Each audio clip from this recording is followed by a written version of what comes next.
if the franchises are, I keep saying territory. I keep going there. If the franchises are awarded really based on industry, how drilled down is it? So if it's home services, that's too big. Is it down to roofing? Is it down to like how narrow focused is quote unquote an industry that I am an exclusive yorCMO franchisee of? Right.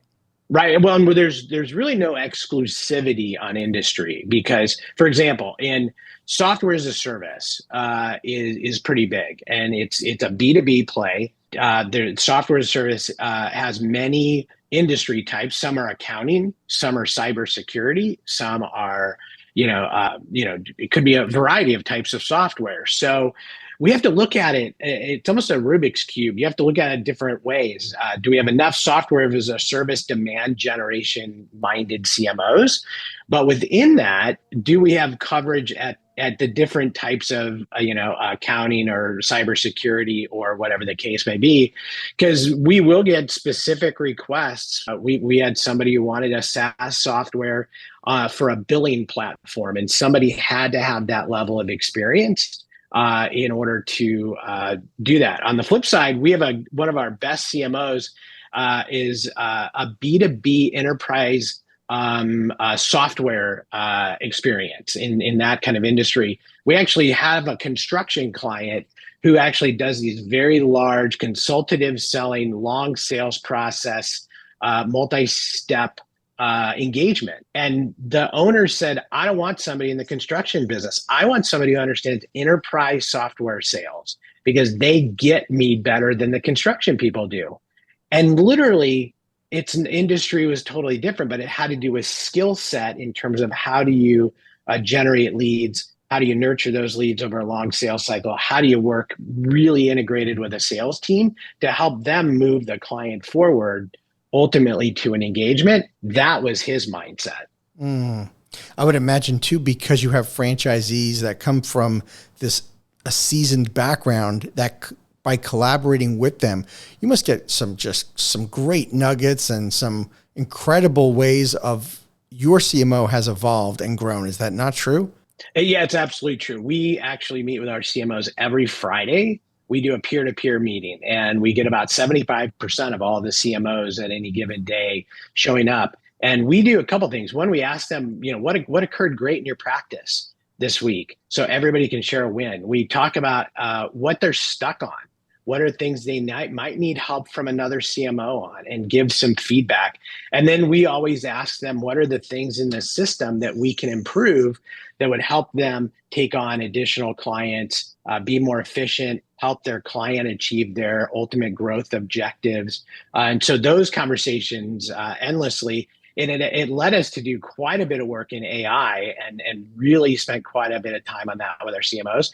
But it also led us to find out and think about, we actually got too big for ourselves. My business partner and I just didn't have time to cover everything in the business. And what was the number one thing we needed help with?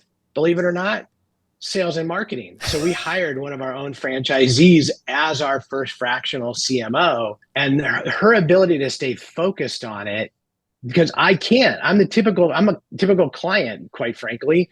I'm too busy covering all the bases. My business partner who heads sales and is always out networking and ideating the next part of the business, we just didn't have time to really truly focus at a level that we needed to on the sales and marketing effort. We admitted it to ourselves, just like our clients do. And Marguerite is literally just a few weeks in and moving things faster and doing things that Joe and I are more than capable of doing.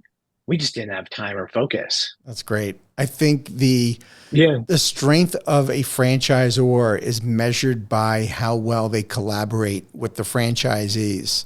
And absolutely, your brand, in essence, has a very unique angle by having seasoned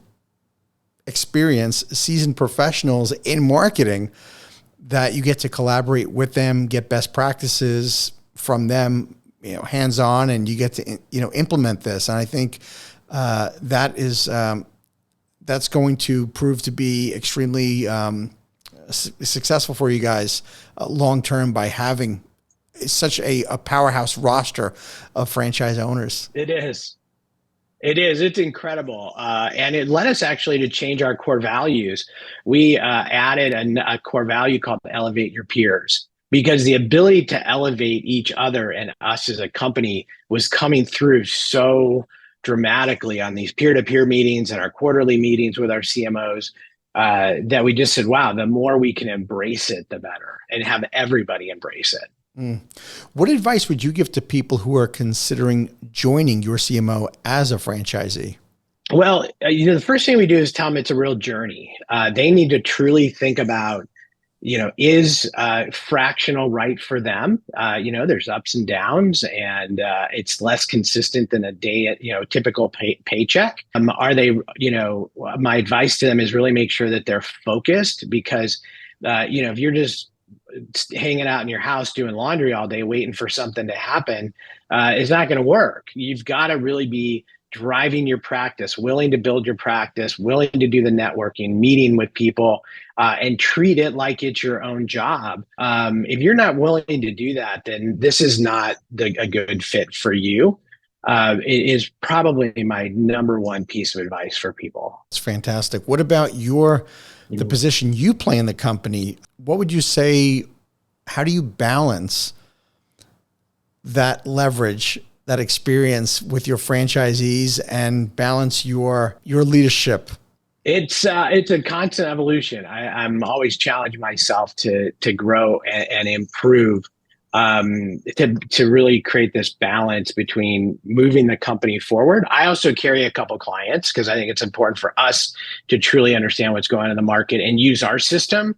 I'm notoriously for breaking our own system, which is great because I continually make it better. And my business partner, if I break it with a hammer, he'll break it with a sledgehammer. So the two of us together constantly are stress testing the system and making it better by seeing it from the eyes of the franchise owners is probably one of the most important things we can do. And then from the franchise owner, they're these individuals out trying to make a living and really help their families and grow. And so the more we listen to help them achieve what they are, their vision for their practice, the stronger our platform's going to be. I found over the years of franchising that doing what's right is obviously sometimes more difficult than doing what's popular. Has there been any difficult decisions that you had to make in this role that you play that was doing what was right and not necessarily what was popular? Yeah, there's some folks who really weren't living the core values, weren't really focused on client success. And we've had to have a couple tough conversations. Luckily, it's been isolated to one or two. The rest of our CMOs are really amazing. And then as we've grown, we've actually added a model called the firm. That's for CMOs who get really busy and want to start adding their own staff. And so we've had to really kind of make some interesting decisions on how do you add additional staff to your team as a solo professional. We've had to make some interesting decisions, to make sure that is fundamentally sound and not just built for one person who happens to be the first firm. And the beauty is he's incredibly flexible, understands where we're trying to get, we understand where he's trying to get. He's a real partner in that. And so we rather than just having an adversarial type relationship, we decided how do we build it together so it works for everyone. And it's really been the right approach. Thank you for tuning into the Emerging Franchise Brands podcast. For additional insights, guest applications, and to stay connected, visit us at efbpodcast.com. The Emerging Franchise Brands podcast is for entertainment purposes only, and the views expressed do not necessarily represent those of Emerging Franchise Brands, its host Frank Fiume, or Emerging Franchise Group, LLC. Any discussed franchise or investment opportunity requires thorough investigation, obtaining proper disclosure documents, and expert consultation before making any investment decisions.